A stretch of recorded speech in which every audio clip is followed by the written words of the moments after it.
All right, there we go. Sorry, everybody. Good morning, Tony. Good morning, Leslie. Good morning, Matt.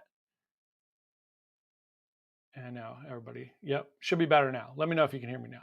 Hopefully that works. Success. I hit the wrong button. That's all.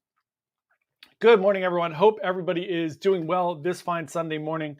Let's get into a little bit of cruise news. Good morning, Fred and Lisa. Lisa, how you feeling? Let me know down in the comments below how you're feeling today. So we got a little bit of cruise news today. I'm going to go through some cruise news story. Really funny with yesterday's post. I was sitting around on Friday. Obviously, everybody posted about the Royal Caribbean banning the plugs, right? Which is hilarious. So I was sitting around and I'm like, I have to do a video. I was going to do just like some random video. And I was like, all right, everybody's doing videos on this plug thing. So I'm just going to do a funny video on the plug thing. And man, people were pissed about it. I can't believe how pissed people are. Like, people were mad at me for laughing about it. Like, I got comments of like, I don't give a damn that that you think it's funny. Look, the first thing I said in the video is it's ridiculous that they're banning them. It's ridiculous that they're banning the plugs because it's easy and it doesn't make any sense. So my only explanation for why they're banning them is that people are bringing like 10 of those things and it's becoming obnoxious. And people are leaving things plugged in their cabins, which you're not supposed to do when you leave the room. And it's becoming a nightmare. So they're not truly banning these things. What they're doing is they're trying to dissuade people from doing them, which again, I made fun of in the video because it was supposed to be funny, not serious. People take things, if that's the thing that bothers you the most about cruising, the fact that you can't bring a little plug thing with you, then God bless you, because that's hilarious. So first of all, yes, it's dumb that they're banning these things. I talked to somebody at Royal because I wanted to try to get a little bit of clarification on it. And, they're not going to, completely off the record. And it is, right? They're having an issue with a bunch of different things. So they put things on the ban list. Like I said, right? It's just, like I said in one of my comments back to somebody yesterday, it's also, you're also not allowed to leave towels on your chairs and go get something to eat. How's that work? Do you see anybody enforcing that? Also, the biggest complaint that I saw in the comments, or the biggest response, right? Not really a complaint, was that, what about people with CPAP machines or bypass? Of course, they're not going to not allow you to be able to plug those things in, or scooters. Anybody that needs an accommodation will absolutely get an accommodation. And I find with Royal, with all cruise lines, but Royal in particular, they are super accommodating of people with accessibility issues. So if you have something and you coordinate it ahead of time with your travel agent, or you do it yourself, you call in, you do it yourself, of course Royal Caribbean is going to allow you to bring additional plugs and do different things. Of course they're going to provide you with an extension cord and those things. It's just, come on, people. It's common sense. The videos, it's funny. It's dumb. So Tony, what you missed, Tony asked, what did I miss? So Tony, you know how usually on the Royal Caribbean website and most of the other websites, they ban extension cords and surge suppressors, right? So they subtly added into their ban list this week without announcing anything. Somebody picked up on it and they announced that they are banning multi-plug. It now says extension cords, multi-plug outlets, and surge suppressors, power strips, right? So they're now banning those like multi things that you can plug in if you have like the one plug that plugs in. I have them all. I have a bunch of, hold on. Let me see.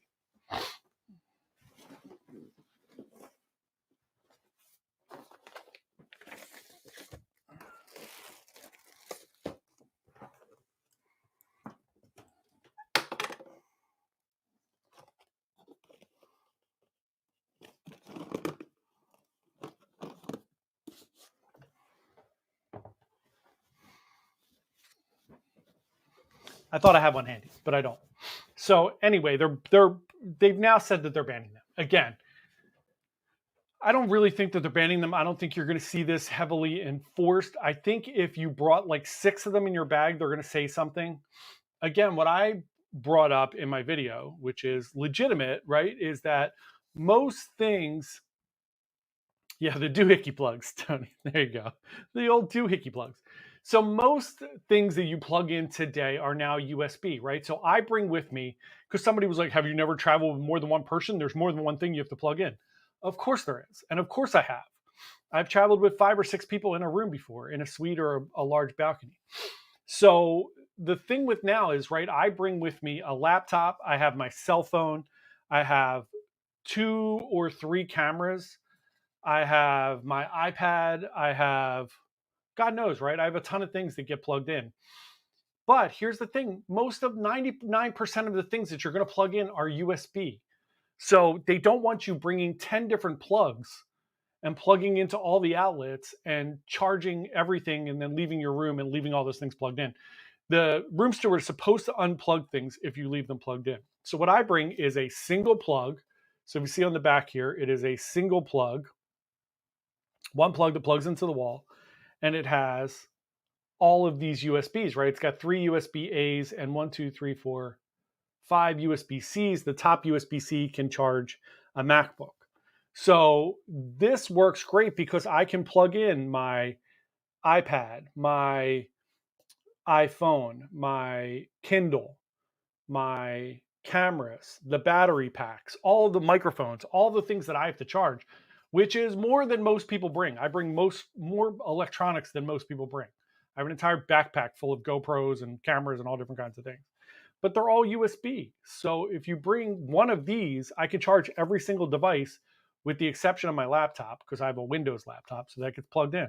And when I leave the room, I unplug my laptop so that when I get back, it's fine. And my iPhone, look, most of us, I'm on my iPhone all the time, even on cruises, right? I'm checking email, I'm answering email. I charge my phone in the beginning of the day. And generally speak, I charge my phone overnight, sorry. And then when I get back to my room at the end of the night, I plug it in when I go to bed and it charges by the time I'm up in the morning. And you could do that with 8 devices. So I don't think it's as big of a deal as, God, people are really up in arms about it. But yes, there are, of course, legitimate concerns if you have a scooter, if you have a CPAP, if you have a bypass. The cruise line will help you with all those things. And they're going to allow you to bring additional plugs and different things like that. The other things you can bring is, look, every room has a minimum of 2 to 3 plugs. There's no cruise rooms that don't have at least 2 to 3 plugs. There's usually 1 in the bathroom, and there's usually at least 2 at your desk, right? At the desk or in that area. Even on old ships, I went back and checked my enchantment video. There are 3 plugs in that room. That ship's 30 years old. I was on Symphony. There was 5 plugs in my room. So I used to bring one of those things, and then I never used it anyway because most of my stuff's USB. But you can also bring a single one to plug into the European one because there's always one European one, and then you would have multiples. It's not that big of a deal. So Leslie said, unplug. You're on vacation. It's not that serious. Agreed, right? And I work on, so I get it. Like some people work. I work on a cruise ship when I go on there. So I do need my computer, but it charges and the charge will last most of the day. So it's all good. And Greg Gooser said, most newer laptops can be powered via USB-C. You just need a more powerful plug. Yeah, exactly. So, and this does have there's a little, if you could see it, there's a little computer on the top USB-C there because that can charge a computer. My computer's brand new. It's just a Windows machine and it doesn't charge. And mine's like a beast because I edit video and everything. So I have like 64 gigs of RAM on this thing. I need like the space shuttle power to charge this thing. So, but yeah, you can most all if you have a Mac, those can all be charged via USB-C. So anyway, let's move on because it was hilarious. People were like legitimately mean about and I'm like, these stupid plugs. First of all, my video was supposed to be funny. It wasn't serious, which is why I was laughing through it, which is hilarious. But it's good. I love it. People get mad and at least it spurs some conversation. So next bit of cruise news is Speaking of Royal Caribbean not banning things, Star of the Seas has hit an important milestone. They put the little Aqua Dome on top, so it's getting closer and closer to being out there. I know Tony Diaz is very excited about Star of the Seas joining the fleet, another expensive Icon class ship. So it is moving its way towards progress and being able to do sea trials and all those other things, which is awesome. Next bit of cruise news is we got a few little Norwegian things that we could talk about today. And the first one is they actually released some photos and some videos of the new Aqua coaster that's going to be on Aqua, and it's also going to be on Luna, which we'll talk about in a second. It actually looks really cool. They did some video renditions, I guess, or renderings of them. It basically pulls you up like a roller coaster, and then it fires you into the little tube there with your little tube that you're in. I think it looks really cool. The idea of doing something a little bit different. I mean, I think everybody at this point is tired of the go-karts. Honestly, if I'm being 100% honest on Norwegian, I think, again, right, this Aqua coaster is going to take up even more square footage than the go-karts. I kind of think it's a waste of deck space, and it's a waste of a massive waste of opportunity to open up more deck space for pools and different things like that. However, here's my thing, right? It's fine. I think it's something cool. People will try it. People will be kind of in awe about, like, sometimes I talk to people and like, there's go-karts, and they're like, there's go-karts. I'm like, yeah, you're going to do them once, and then it's cool to see it once, and it's cool to try it once. Same thing with this, which is why I think it's weird that they're doing it on Aqua and on Luna. I think if you did it on one ship, it would create an attraction for that one ship. I guess maybe two ships, like some of the other, but I mean, a lot of them do it. Like Royal does it with the North Star. It's on 4 ships, so I guess maybe a couple ships, and it would get people to go on those few ships. But having it on an entire class of ship, I just think is a mistake for something that large that takes up that much space. The North Star doesn't take up a ton of space. Being completely honest, I mean, it stretches out, obviously. It's huge, but this Aqua coaster is going to take up a huge chunk of the ship, which is whatever. Again, I think it's going to be cool. I'd like to try it. I mean, I'm obviously going to be excited to try it, but I'm sure it's going to be an additional cost of 10 or 15 bucks, and it's going to be something you do once. So, but it's all good. Good morning, Nicole. How are you today? And Leslie said, agreed, it won't last long on Aqua or Luna. Yeah, it's just going to be another one of those things that people do once, and you never hear about it again. But it is cool. I think it's really cool. It looks awesome. I can't wait to try it. And speaking of that, Norwegian announced, obviously, this week that Norwegian Luna will be coming out in 2026. It's going to be very similar to Aqua. They are 10% larger than the Prima class. This is the Prima Plus class of ships, which was a little bit of a correction from Norwegian after Prima and Viva. And people weren't real thrilled with the kind of layout or the size of those ships. So they're making these a little bigger. I do think that'll help. There are a few decks on Prima that I just thought were too small, like Deck 8. I love what they did on Deck 8 with increasing the size of the waterfront, which is called Ocean Boulevard on the newer ships. So I love that they did that. I love that they made more outdoor space. The problem was they made the inside so small that there's basically one hallway in Deck 8, and then it takes you to the back to Indulge Food Hall, which was a huge success. So much so that Royal did something like that on Icon and Star, right? They added the Aquadome market there with the similar concept of the food hall, which I love. So I think it's interesting that they've now decided to make Aqua and Luna a little bit bigger. And I think that may help, especially on Deck 8, if they make the inside a little bit bigger, which then makes that outside being bigger even better. So very cool. I'm excited to sail on Aqua. I will be on Aqua next year in August, I think, out of New York, going to Bermuda. And then I will be on Luna at some point in 2026. We'll see how that goes, but I am very, very excited about it. It is super fun.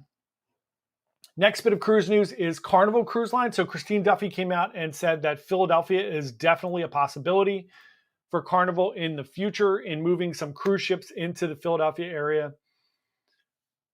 I want to have a lot of comments on this, and I really don't. I think it's funny. There's a lot of jokes, right? Philly gets a really bad rap for us being lunatics, which is well deserved in some cases. So adding Philadelphia and putting Philadelphia and Carnival together, it's going to be interesting. But again, I am all for anything that gives us more ships in the Philadelphia or the Northeast region. So I hope it works out great. I'd like to see them do 7 and 10-day cruises and not make them 3 or 4 night booze cruises out of Philly, because I think that'll be a huge mistake. But if they're doing 7-day Bermuda cruises out of Philly on Carnival, I think it'll be great. Hopefully, it will be wonderful. Amen, Tony. Amen. I have lots of jokes. There are lots of jokes, and I will wait until this actually happens to start firing them off. But I am excited. Again, I'm excited for anybody. Obviously, Royal's not going to do Philly because they have Cape Liberty, and it doesn't make any sense. Who knows? Maybe they would, but I don't think it makes any sense for them to do Philly. They also use Baltimore. So maybe they'll switch from Baltimore to Philly. I'm not sure, but we'll see what happens over the course of the next few years. But it's exciting and something to look forward to. Maybe Celebrity will pop a ship out of there, or someone. So I'm excited. Even Princess, maybe, since they're owned by Carnival, maybe we'll do that. We shall see. I'm optimistic, but I think Carnival would not be the best of all situations. And Boston, you are absolutely correct, and Boston as well. So, yeah, interesting. We shall see. Next, a cruise news story is, again, back to Norwegian. Aqua has announced they're going to premiere a Prince show. It is the kind of a celebration life of Prince. It's called Revolution. It is going to be on Aqua, which is awesome. I know some people are kind of, I posted about this on YouTube, and a lot of people were very negative about it. I lead the charge on the Norwegian getting rid of Broadway shows. I hate it. I hate that they don't invest money into it. But look, the Donna Summer show on Prima is amazing. They have Beetlejuice on Viva, so it looks like they're pushing some of that stuff to the newer ships. And now they're adding this, which is, somebody was like, it's not a Broadway show. I get it. It's not a Broadway show. But it is a large-scale production show, which I think is good. And I think that's a positive step for Norwegian. If anything that gets more performers on the ship, I think is important. And I think they're going to learn that lesson over the next few years. Because right now, Norwegian gets destroyed by Royal Caribbean if you go head-to-head on entertainment. Norwegian used to have the same level of entertainment as Royal, as in the quality of the shows, right? Never the same amount of entertainment. They don't have an aqua theater or ice skating rink and those type of things. But the Broadway shows and the production shows were very, very similar in quality. And then they decided to cancel on them. So Charlie said, Prince, finally entertainment aimed at Gen X. Yep, exactly. Shocked NCL is willing to pay for music licensing. Yeah, it's a big deal. So I do think that it's a big deal. I do think that it's going to be a great show. So I'm excited by that. That makes me very happy that they're putting it on there. They're also doing a Elements 2, which I don't love the Elements show. It's fine. It's fine as a secondary show. So I think it's great that they're going to do another Elements show because it's a secondary show. That means there's going to be 2 big shows on the ship, which I'm all in favor of, which means there's not 6 days of Deal or No Deal or Wheel of Fortune, which is very good. So also we'll see what big game show they have on there, because they have invested in game shows. They do have Pressure Luck on Viva. They have The Price is Right on Prima, and they have Wheel of Fortune on every other ship. So that is exciting as well. So a couple more bits of cruise news. Silver Sea has announced they're going to be doing a world cruise, which is going to be, I'm sure, very expensive. And then Villa V still cannot get off the ground. They are still delayed for sea trials. They are still facing setbacks. It's unreal how terrible these world big living cruises. I don't know why anybody would sign up for these until somebody's proved that they could do them. So it's just insanity. Sky, you missed the beginning. I saw the news about Royal banning multi-pleasure power ships. Do you think other lines will follow suit? So yeah, we talked about this for 10 minutes. I did a video on it yesterday. So I don't think it's a big deal. I don't think they're going to enforce it. I don't think that it's something that you're going to see sweeping changes on immediately. I think people just like everything else. Every time something comes up, people abuse it, right? So if you watch all the cruise YouTube channels, everybody's got like an Amazon page, everybody's selling hooks and power things. And so I think people just buy all those things and then they wind up having people having a bunch of things plugged in their rooms, which they don't want. They don't want you to leave things plugged in your room. It's a waste of electricity, and they're trying to minimize the environmental impact and all these other things and how much power they have to produce. So I don't think it's a big deal. I don't think other cruise lines are going to bring it up right away. I think it's just a like, hey, we're throwing this out there to dissuade you from bringing these. But if you need them, you need them. It's going to be something like that. It's not like guns or marijuana or something like I said in my video yesterday. I just think it's, it's just a, hey, don't do this. And we'll see what happens. Just like the beach chairs. They're like, hey, don't leave your towel in the chair and go get lunch. Sure. Tony said Silver Sea World Cruise, that's beyond $1 Yeah, it's going to be very pricey. So I don't think there's a price yet. I'll let you know if I see that. And then I think that's it. Not too much cruise news today. Just a little bit. Wanted to get those things out. Over the next couple of weeks, I will continue with my symphony vlogs and all the food and everything. We'll mix in some cruise tips and tricks, or if anybody bans any more plugs, I'll do another video and get roasted on it. AJ's going to be doing some of her Enchanted Princess reviews and vlogs and different things like that with Peter and Melinda. So that'll be really fun. And then obviously I'll be back on Symphony in late October, which will be great. And then we'll see what everything else has in store. So that is it for today. I hope everybody has a wonderful Sunday. Whoever you are rooting for today, I hope they win. I hope you have a great day. That's it, everyone. I will see everybody Wednesday for the live stream. And I'm still working on getting some guests for October on the live stream. Hopefully we'll get some of the cruise lines back on. I feel like it's been a little bit since I bothered them to get them on. So we'll do that again. I'd like to get Norwegian on again too, to see if we could talk about some of the new ships and entertainment and those things. I think that would be fun. And I'll try to get my rural rep on so everyone can bitch and moan at her about the plugs and see what she has to say. So that's it for today, everyone. Have a great Sunday. Go watch some football and have a wonderful day. See everybody Wednesday. Bye.